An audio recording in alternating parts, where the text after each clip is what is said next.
7 గంటలకు పైగా సిట్ విచారణను ఎదుర్కొన్నారు బీఆర్ఎస్ వర్కింగ్ ప్రెసిడెంట్ మాజీ మంత్రి కేటీఆర్. ప్రస్తుతం తెలంగాణ భవన్లో కేటీఆర్ మాట్లాడుతున్నారు. లైవ్లో చూద్దాం. పరిపాలన వైఫల్యాల నుండి ప్రజల దృష్టి మరల్చడానికి ఒకటి తర్వాత ఒకటి ఏవైతే కొన్ని కాలక్షేప కథా చిత్రాలు నడుపుతూ ఉన్నారో ఆ కాలక్షేప కథా చిత్రాల్లో భాగంగా పరంపరలో భాగంగా ఇవాళ నాకు కూడా ఏదో నోటీసులు ఇచ్చి టెలిఫోన్ ట్యాపింగ్ మీద ఏదో విచారణ చేస్తామని చెప్పి పోలీస్ శాఖ వాళ్ళు పిలవడం జరిగింది. ఆ విచారణకు పూర్తిగా సహకరించి దాదాపు 7-7:30 గంటలు వారు అడిగిన అన్ని ప్రశ్నలకు కూడా సమాధానం చెప్పి నేను మీ దగ్గరికి వస్తూ ఉన్నాను. మొట్టమొదటి మాట ఏమంటే నేను వారిని సూటిగా అడిగాను. గత 2 సంవత్సరాలుగా మీరు ఈ విచారణ కొనసాగిస్తూ ఉన్నారు. ఈ 2 సంవత్సరాలలో లీకుల మీద లీకులు, ముఖ్యంగా మా పార్టీ లీడర్ల వ్యక్తిత్వ హననం చేసే విధంగా, క్యారెక్టర్ అసాసినేషన్ చేసే విధంగా మీరు ఏదైతే వ్యవహారం చేస్తున్నారో దీనికి బాధ్యులు ఎవరో అని అడిగిన వారు మాకు సంబంధం లేదండి, మీడియా ఏం రాస్తే మాకేం సంబంధం అని చేతులు దులుపుకునే ప్రయత్నం చేసినారు. వారిని నేను సూటిగా అడిగాను, మీరు గత 2 సంవత్సరాలుగా మీరు ప్రతిసారి విచారణ పేరిట లేకపోతే ఏదో ఒక లీక్ ఇవ్వడము, లేదా విచారణకు పిలవకపోయినా ఏదో జరిగింది అంటూ మీరు లీక్ ఇవ్వడం, తెల్లారి హెడ్లైన్ కావడం, దానివల్ల ప్రజలు మరి నిజం అనుకొని భ్రమించే కొన్ని పరిస్థితులు వచ్చినాయి. ఇది మంచిది కాదు అని చెప్పిన వారిని సూటిగా అడిగిన నేను. మీరు అంటా ఉన్నారు, పేపర్లు రాస్తూ ఉన్నాయి, కొన్ని యూట్యూబ్ ఛానళ్ళు మరి ఇష్టం వచ్చినట్టు మాట్లాడుతున్నారు. కొంతమంది చాలా నా మాట అనడానికి నాకే సిగ్గు ఉంది. కొంతమంది హీరోయిన్లను వీళ్ళేదో ట్యాప్ చేసి బెదిరించి ఇష్టం వచ్చినట్టుగా వాళ్ళు ఏదైతే అడ్డగోలు వ్యాఖ్యానాలు రాసినారో ఇది వాస్తవం అయితే నా ముందు పెట్టండి, చెప్పండి ఎవరికి అట్లా జరిగింది దయచేసి చెప్పండి అని చెప్పాను. అనగానే అక్కడున్న అధికారి గారు లేదండి అది కరెక్ట్ కాదు, మేము ఆల్రెడీ మీడియాకి చెప్పాం కదా అన్నారు. నేను అన్నది ఏంటంటే, అయ్యా మరి మీరు కరెక్ట్ కాదు అని మీరు చెప్పిందేమో ఎక్కడో ఇంతంత వస్తుంది, మరి ఇష్టం వచ్చినట్టు మీరు ఇన్ని రోజులు నడిపిన కథనాలకు ఎవరు బాధ్యులు? మా కుటుంబాలకు, మాకు కలిగిన క్షోభకు, మా వ్యక్తిత్వ హననానికి ఎవరు బాధ్యులు? ఈ లీకులు మీరు నిరోధించలేరని అడిగిన. ముందుగా మీడియాకు నేను ఒక అపీల్ చేస్తూ ఉన్నా, దయచేసి ఈ ప్రభుత్వం లీకు వీరుల ప్రభుత్వం, వీళ్ళు కేవలం లీకుల మీద ఆధారపడి నడిచే ప్రభుత్వం. ఈ ప్రభుత్వం ఇచ్చే అడ్డగోలు లీకులను దయచేసి మీడియా కూడా మీరు ఇష్టానుసారంగా ప్రచురించకండి, దానిలో వాస్తవం ఎంత అవాస్తవం ఎంత ఒకసారి దయచేసి చెక్ చేసుకోండి అని చెప్పి నా ప్రార్థన. మొన్న హరీష్ రావు గారు పోయి రాగానే నేను ఆశ్చర్యపోయాను. వాళ్ళు ఇష్టం ఉన్న కథనాలు, హరీష్ రావు గారికి ఇంటి నుంచి భోజనం వచ్చిందని ఒకరు, హరీష్ రావు గారు ఇట్లా అయ్యారు అట్లా అయ్యారని ఎవరు, ఇంకో 16 ప్రశ్నలు అడిగినారని ఇంకొకరు, తెల్లారి మళ్ళీ పేపర్లలో అదే అండి తెల్లారి పేపర్లలో ఇంకోటి, ఇవాళ నేను అక్కడ ఉన్నప్పుడు కూడా అట్లా చేసింటారు, ఫలానా ఆయన తీసుకొచ్చారు, ఇట్లా చేశారు, ఉక్కిరి బిక్కిరి ఇన్ని ప్రశ్నలు. అంటే ఇది దయచేసి బాధ్యత గల మీడియా సంస్థలతో నా ప్రార్థన. 2 ఏళ్ళు అయిపోయింది, ఈ కాలక్షేపం జరగాల్సినంత జరిగింది, ప్రజలకు కూడా మీరు అందించాల్సినంత వినోదం అందించినారు. కానీ ఇకనైనా దయచేసి 1-2 సార్లు, ఎందుకంటే మాకు కూడా కుటుంబాలు ఉన్నాయి, మాకు కూడా అభిమానులు ఉన్నారు, మాకు కూడా కార్యకర్తలు ఉన్నారు, మాకు కూడా నియోజకవర్గాలు ఉన్నాయి, మాకు ఓట్లేసిన ప్రజలు ఉన్నారు, వాళ్ళు బాధపడతారు. ఇష్టం వచ్చినట్టు మీరు ఇట్లా వండి వార్చవద్దని చెప్పి నెంబర్ 1. రెండవది, వారిని నేను సూటిగా అడిగాను సిట్ వాళ్ళను, మీరు ఫోన్ ట్యాపింగ్ మీద ఏదో విచారణ చేస్తున్నారు కదా, దయచేసి మీరు చెప్పండి, ఈరోజు రాష్ట్రంలో మా ప్రతిపక్ష పార్టీ నాయకులు, మా ఎమ్మెల్యేలవి, మా నాయకుల ఫోన్లు ట్యాప్ కావడం లేదా చెప్పండి మీరు అని అడిగిన. వాళ్ళు మాకేం సంబంధం, మాకు తెలియదు అని నీళ్ళు నమ్ములుతున్నారు తప్ప కావడం లేదు అని చెప్పే పరిస్థితి లేదు. రెండవది, నేను అడిగాను, ఒక మంత్రి గారు స్వయంగా నా ఫోన్ ట్యాప్ అవుతుంది, నేను మీతో మాట్లాడలేను అని జర్నలిస్టులకు చెప్పుకునే దుస్థితి ఈరోజు ఈ రాష్ట్రంలో ఉన్నదా లేదా మీరు చెప్పండి అని అడిగిన. దానికి కూడా సమాధానం చెప్పరు, అది కాదు ఇది కాదని తప్పించుకునే ప్రయత్నం తప్ప వారు మాత్రం సూటిగా సమాధానం చెప్పలేదు.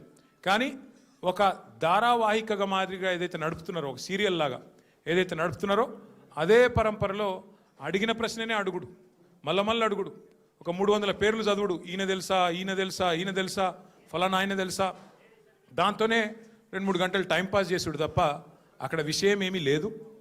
వారికి కూడా తెలుసు ఆ విషయం.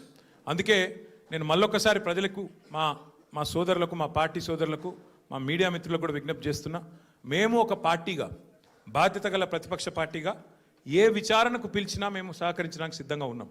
మీరు ఎన్ని కేసులన్నా పెట్టండి, ఎన్ని సిట్టులన్నా వేయండి, బాధ్యత గల ప్రతిపక్ష పార్టీగా పూర్తి స్థాయిలో చట్టాన్ని గౌరవించే వ్యక్తులుగా సహకరిస్తాము. మీరు ఎన్నిసార్లు పిలిచినా వస్తామని చెప్పి కూడా వాళ్ళకు కూడా చెప్పినాం. కానీ మా బాధ్యత పెద్దది, ప్రతిపక్ష పార్టీ బాధ్యత పెద్దది. మా బాధ్యత ఏంది? ప్రభుత్వ వైఫల్యాలు, ప్రభుత్వ అవినీతి, ప్రభుత్వం ఏదైతే పూర్తి స్థాయిలో డైవర్షన్ గేమ్లు ఆడుతున్నదో దానికి సంబంధించి కూడా ఖచ్చితంగా మేము ఎత్తి చూపే ప్రయత్నం చేస్తూ ఉన్నాం. ఇవాళ సింగరేణి టెండర్లలో దొంగలు దొరికినరు, సింగరేణి టెండర్లలో ముఖ్యమంత్రి మంత్రుల మధ్యన వాటాల పంచాయతీలో దొంగలు దొరికినరు అని చెప్పి హరీష్ రావు గారు ప్రెస్ మీట్ పెట్టి ఆధారాలతో సహా ఇస్తానని చెప్తే కూడా ఇప్పటి వరకు ఉలుకు లేదు పలుకు లేదు. సరే, మీరు సిట్లు వేస్తున్నారు, వేసుకోండి. కానీ మరి ఇవాళ మేము అడుగుతున్నాం, ముఖ్యమంత్రి అనుచరుడు అత్యంత సన్నిహితమైన వ్యక్తి, అట్లాగే మంత్రి గారి ఓఎస్డి మధ్యన జరిగిన పంచాయతీ 300 కోట్ల రూపాయల కోసం ఒక పారిశ్రామికవేత్త తలకి తుపాకీ పెట్టినరు అని చెప్పి కేసు రిజిస్టర్ అయితే దాని మీద ఎస్ఐటి ఎందుకు లేదు? స్వయంగా రెవెన్యూ మంత్రి కొడుకు ఇలా భూ కబ్జాలు చేస్తూ గుండాలను తీసుకొని స్వైర విహారం చేస్తుంటే దాని మీద సిట్ ఎందుకు ఉండదు? అట్లాగే ప్రభుత్వ సొమ్మును, ప్రజల సొమ్మును ఇవాళ ఈ ప్రభుత్వం కొల్లగొడుతున్నది, కాంగ్రెస్ పార్టీ నాయకులు కొల్లగొడుతున్నారు, ముఖ్యమంత్రి బావమరిదే కింగు పిన్ను అని ఆధారాలతో సహా చూపెడితే దాని మీద ఎస్ఐటి ఎందుకు ఉండదు? అట్లాగే HILTP అని చెప్పి పారిశ్రామిక భూములను కొల్లగొట్టి 5 లక్షల కోట్ల హైదరాబాద్ ప్రజల ఆస్తిని కొల్లగొట్టే ప్రయత్నం చేస్తుంటే దాని మీద ఎస్ఐటి ఎందుకు ఉండదు? కేంద్ర ప్రభుత్వ పథకమైన అమృత్లో ముఖ్యమంత్రి గారి బావమరిదే కింగ్ పిన్నుగా ఇవాళ కేంద్ర ప్రభుత్వ పథకంలో కూడా మరి అర్హతలు లేకపోయినా టెండర్లు కట్టబెడుతున్నారని ఆధారాలు కేంద్ర ప్రభుత్వానికి ఇస్తే దాని మీద సిట్ ఉండదు. అట్లాగే ఇవాళ ఒక AICC సెక్రటరీ గారు డైరెక్ట్గా బెదిరించారు అని చెప్పి కాంట్రాక్ట్ సంస్థ పోయి 8 కోట్ల రూపాయలు అడుగుతున్నాడు, లేకపోతే పని చేయనిస్తలేడు అని లిఖితపూర్వకంగా కంప్లైంట్ ఇస్తే దాని మీద చర్య ఎందుకు ఉండదు? ఇవాళ న్యాయం, ధర్మం, కాకి బుక్కు అందరికి ఒకటే తీరు ఉండాలి కదా. మీరు ఎన్నిసార్లు పిలిచినా వస్తాం, మీరు ఎన్ని ప్రశ్నలు అడిగినా ఆన్సర్ చెప్తాం. బాధ్యత గల నాయకులుగా చట్టాన్ని గౌరవించే పద్ధతిలో ముందుకు పోతాం. ఇవాళ వాళ్ళు అడిగిన దానిలోనైతే ఏమీ లేదు, వాళ్ళ దగ్గర కేసు కూడా ఏం లేదు.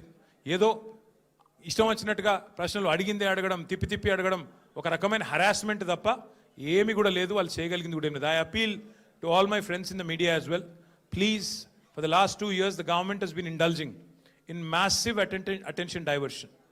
Today the inquiry, the investigation that is going on into phone tapping, I have reminded the gentlemen from special investigation team, I've asked them, there have been numerous stories in the last 2 years assassinating my character personally and also assassinating the character of our party leadership, saying, stating and speculating that certain actresses' phones were tapped and something illegal was done. I asked the SIT pointedly today, I said, whose phone was tapped? Why don't you give me the information?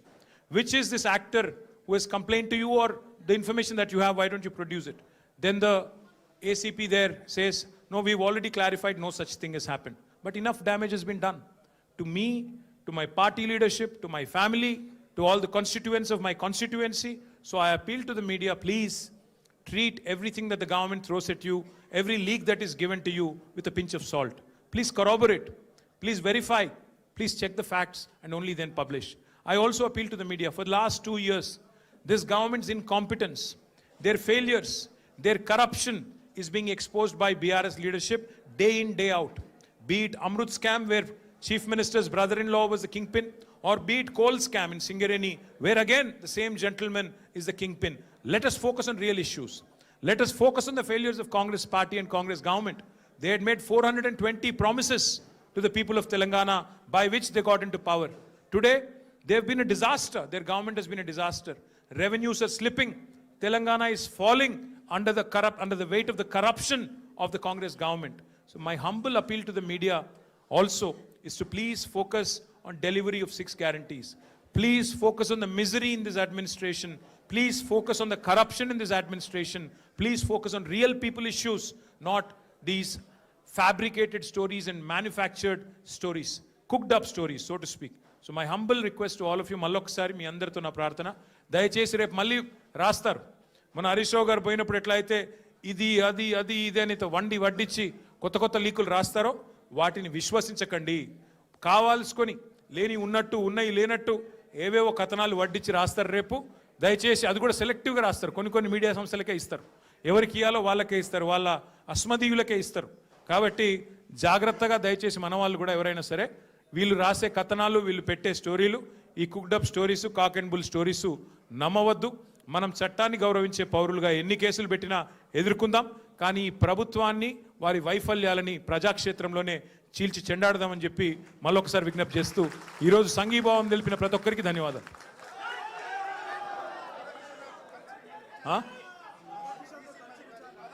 Ego media కథనాల్లో ఎన్ని వాస్తవాలు ఉంటాయంటే ఒక classic example.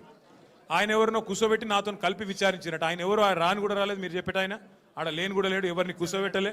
గదే అంటున్నా, ఎవరు మనిషి లేడు ఆడెవరు లేడు. మరి అందుకే అంటున్నా, మీరు మీడియా వాళ్ళు కూడా చూసుకోవాలి. ఎవరితోనో కలిసి కూర్చోబెట్టి నన్ను విచారించినట్ట. పురుగు కూడా లేడు ఆ పోలీసు వాళ్ళు, నేను తప్ప ఆడెవడు లేడు. కాబట్టి ఇటువంటి అన్నీ ఉంటాయి. ఇప్పుడు టీవీలో వచ్చింది ఏంటంటే ఫస్ట్ మాజీ డీసీపీ రాధాకృష్ణతో కూర్చోబెట్టి ఆ 2 ఫోటోలు మీది ఆయనది పక్కన పక్కన పెట్టి అదొకటి పెట్టారు. ఆయనది అయిపోయింది ఆఫ్టర్నూన్ 2 తర్వాత. అంటే ప్రభాకర్ రావుని పిలిపించి మళ్ళీ ప్రభాకర్ రావుని మీరు కూర్చోబెట్టి అక్కడ తారక రామారావు తప్ప ఏ రావు లేడు, నేను ఒక్కనే ఉన్నా తప్ప ఎవడు లేడు. అంతే మరి.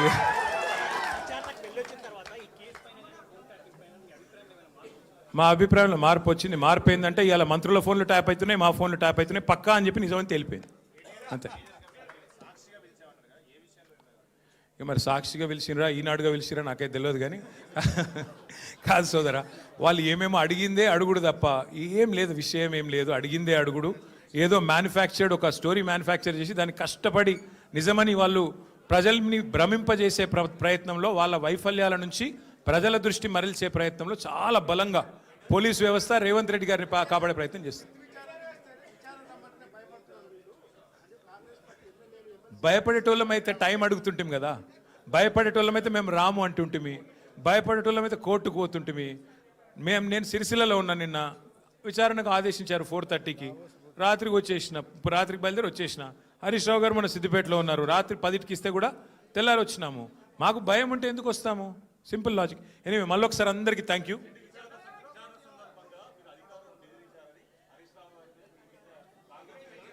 నేను ఎవరు కంప్లైంట్ చేశారు? అయితే నేను ఎగ్జాక్ట్లీ నేను ఒకటి అడుగుతా. ఆ అర్రలో 6 ఉన్నాం. నేను బెదిరించినట్టు వాళ్ళకి ఎవరు చెప్పింది? కాంగ్రెస్ వాళ్ళకు. నేను బెదిరించినట్టు ఆడ కంప్లైంట్ చేస్తే నేను బెదిరిస్తే, ఒక నిజంగా నేను బెదిరించిన మాట నిజమే అయితే వాళ్ళు చెప్పాలి, బయట పోయి వాళ్ళు చేయాలి కంప్లైంట్.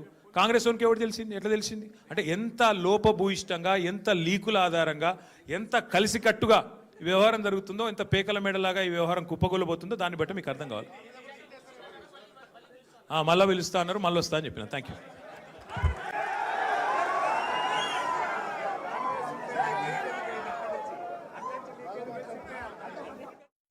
గత 2 ఏళ్లుగా తమ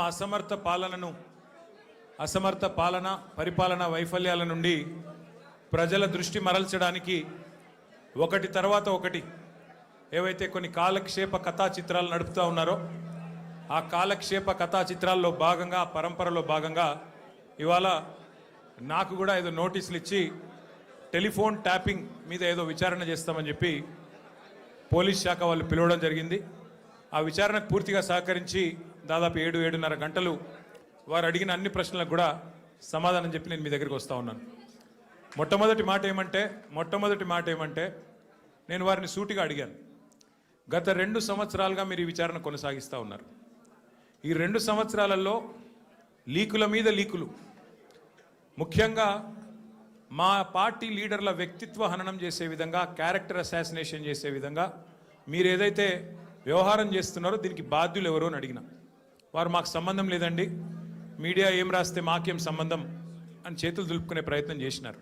వారు నేను సూటిగా అడిగాను, మీరు గత 2 సంవత్సరాలుగా మీరు ప్రతిసారి విచారణ పేరిట లేకపోతే ఏదో ఒక లీక్ ఇవ్వడము, లేదా విచారణకు పిలవకపోయినా ఏదో జరిగింది అంటూ మీరు లీక్ ఇవ్వడం, తెల్లారి హెడ్లైన్ కావడం, దానివల్ల ప్రజలు మరి నిజం అనుకొని భ్రమించే కొన్ని పరిస్థితులు వచ్చినాయి. ఇది మంచిది కాదు అని చెప్పిన. వారిని సూటిగా అడిగిన నేను, మీరు అంటా ఉన్నారు, పేపర్లు రాస్తూ ఉన్నాయి, కొన్ని యూట్యూబ్ ఛానళ్ళు మరి ఇష్టం వచ్చినట్టు మాట్లాడుతున్నారు. కొంతమంది చాలా నా మాట అనడానికి నాకే సిగ్గుంది. కొంతమంది హీరోయిన్లను వీళ్ళేదో ట్యాప్ చేసి బెదిరించి ఇష్టం వచ్చినట్టుగా వాళ్ళు ఏదైతే అడ్డగోలు వ్యాఖ్యానాలు రాసినారో ఇది వాస్తవం అయితే నా ముందు పెట్టండి, చెప్పండి. ఎవరికి అట్లా జరిగింది, దయచేసి చెప్పండి అని చెప్పాను. అనగానే అక్కడున్న అధికారి గారు లేదండి అది కరెక్ట్ కాదు, మేము ఆల్రెడీ మీడియాకి చెప్పాం కదా అన్నారు. నేను అన్నది ఏంటంటే అయ్యా మరి మీరు కరెక్ట్ కాదు అని మీరు చెప్పిందేమో ఎక్కడో ఇంతంత వస్తుంది, మరి ఇష్టం వచ్చినట్టు మీరు ఇన్ని రోజులు నడిపిన కథనాలకు ఎవరు బాధ్యులు? మా కుటుంబాలకు, మాకు కలిగిన క్షోభకు, మా వ్యక్తిత్వ హననానికి ఎవరు బాధ్యులు? ఈ లీకులు మీరు నిరోధించలేరని అడిగిన. కొంతమంది హీరోయిన్లను వీళ్ళేదో ట్యాప్ చేసి బెదిరించి ఇష్టం వచ్చినట్టుగా వాళ్ళు ఏదైతే అడ్డగోలు వ్యాఖ్యానాలు రాసినారో ఇది వాస్తవమా? వాస్తవం అయితే నా ముందు పెట్టండి, చెప్పండి ఎవరికి అట్లా జరిగింది, దయచేసి చెప్పండి అని చెప్పాను. అనగానే అక్కడున్న అధికారి గారు లేదండి అది కరెక్ట్ కాదు, మేము ఆల్రెడీ మీడియాకి చెప్పాం కదా అన్నారు. కొంతమంది